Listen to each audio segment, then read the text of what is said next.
how are you? How's things going today? You know what I've never done in my whole life? One thing I've never done is halfway through the day, sniff my clothes and say to myself, they aren't as fresh right now as when they came out from the dryer. It's never happened. I've never worried about that. I don't think anybody in America has ever worried about that. Maybe the world. So it gets me depressed when I see those commercials about those little beads you're supposed to put in the washer or dryer, I forget. They keep your clothes smelling fresh all day long. They show a woman on the commercial on the subway. My clothes still smell fresh, and she's all happy. Was that a problem? Did we need that? It's this thing that corporate America does where they invent a problem that doesn't exist and give you a solution to the problem they just invented.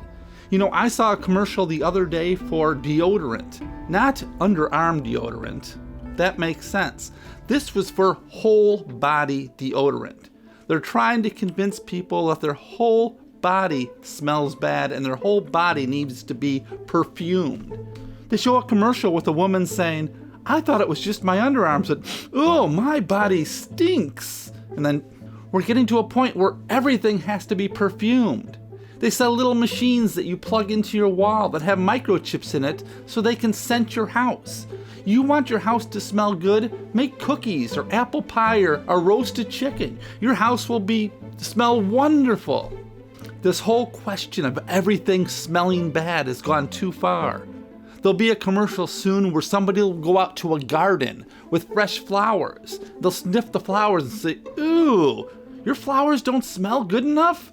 Spray this on them and then they'll really smell good. More chemicals to spray. Anyway, I'm going to actually talk about a film today. I'll be back in a sec.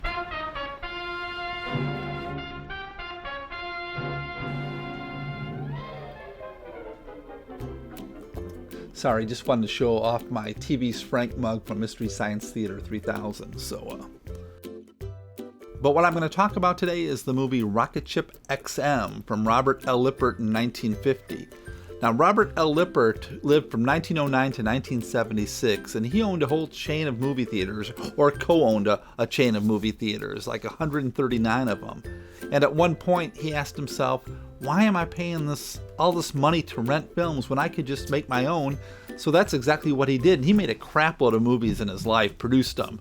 Films like Flight to Nowhere from 46, Scared to Death from 47, Queen of the Amazon from 47, Jungle Goddess from 48, Lost Continent from 51, The Last Man on Earth from 64, and The Earth Dies Screaming also from 64, but there are a ton of other ones.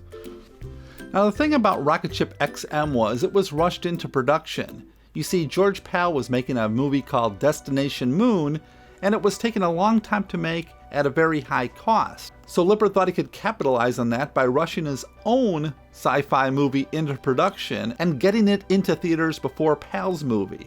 Now the original script started with a spaceship traveling to a planet with dinosaurs.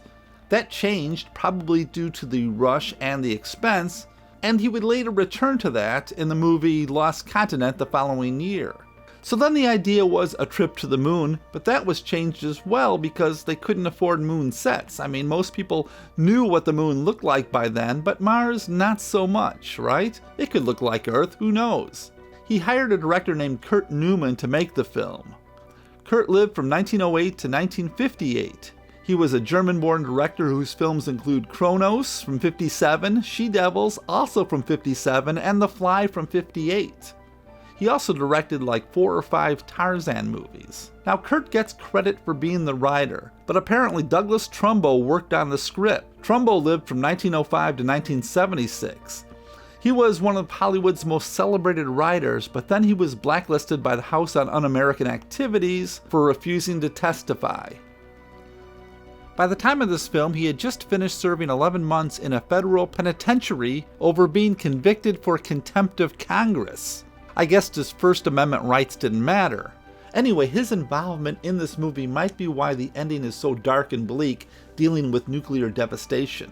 It was made for $94,000 and made in 18 days. Like I said, it was a rush job. Many of the scenes were shot in Southern California by a cinematographer named Carl Strauss, and that's probably why it looks so good. Strauss would work on 12 of Newman's films. and Southern California could pass for Mars, right? Now, the film was shot in a rush, so they didn't have time for the special effects. So shots like a V-2 rocket were added to substitute for an actual spaceship blasting off.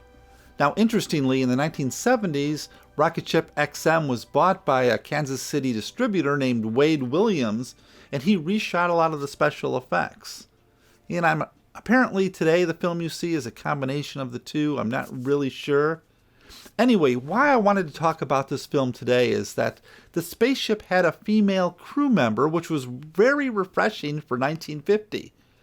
Remember, Stanley Kubrick in 1969 didn't have enough sense to include a female member aboard Discovery 1 in 2001: A Space Odyssey, so this film was way ahead of the game. But all that loses credibility when this conversation takes place between Dr. Lisa Van Horn, played by Osa Massen, and Colonel Floyd Graham, played by our hero, Lloyd Bridges. Now, don't get mad at me, but can't you ever relax? All these weeks, months, I've been watching you. Nothing but work, work, work. You know, I've been wondering, how does a girl like you get mixed up in a thing like this in the first place? I suppose you think that women should only cook and sew and bear children? Isn't that enough? There's such a thing as going overboard in the other direction, too, you know. Now, that conversation would have been okay if it was between maybe a jerk, an old-fashioned grumpy man who was set in his old ways, and it could have been a joke on old-fashioned ideas. But this is with our hero, the one who's supposed to be filled with all the wisdom and whatnot, so it falls completely flat. But the world was changing back then. This was only 8 years after World War II, and women were just starting to enter in professional careers. And this movie is trying to play it both ways. Yeah, women can be in a profession like men as long as they don't take it too seriously, they think of it more like a hobby, and their real career should be as a homemaker and raising kids, right? Well, tell me, Doctor, is there any specific reason why one member of the crew should be a woman? I'd like to answer that if I may. The reason Miss Van Horn is making this trip is because of her pioneering research with monatomic hydrogen. It enabled her to develop the first rocket fuel, powerful and concentrated enough to make this flight possible. X-minus 11 minutes. Anyway, there's some funny parts of this film as well. There's the fact that gravity only affects a few objects in the ship and not the human beings, which is hysterical. They're on their way to the moon, and a meteor shower sends them off course, so they decide to travel to Mars. They had enough fuel to make it to the moon, which is 3 or 4 days, and Mars 6 months at the best. It could take a year and a half to get to Mars, so they had a lot of fuel on that ship. And I like the fact that the end is so bleak and dark, and I'm not going to spoil it for you. You probably know the end already. And I think it's more entertaining than the George Pal film Destination Moon, but maybe that's just me. Anyway, I want to thank you all for watching. I want to thank you for all the wonderful comments on my Rondo Hatton stuff that I published the last couple of weeks. We're done with Rondo, but I think I did an okay job. Thank you very much. I got a new Head Scratch Theater video I'm going to publish either tomorrow or Monday, depending if I get it done. So thank you, take care, bye-bye, stay warm.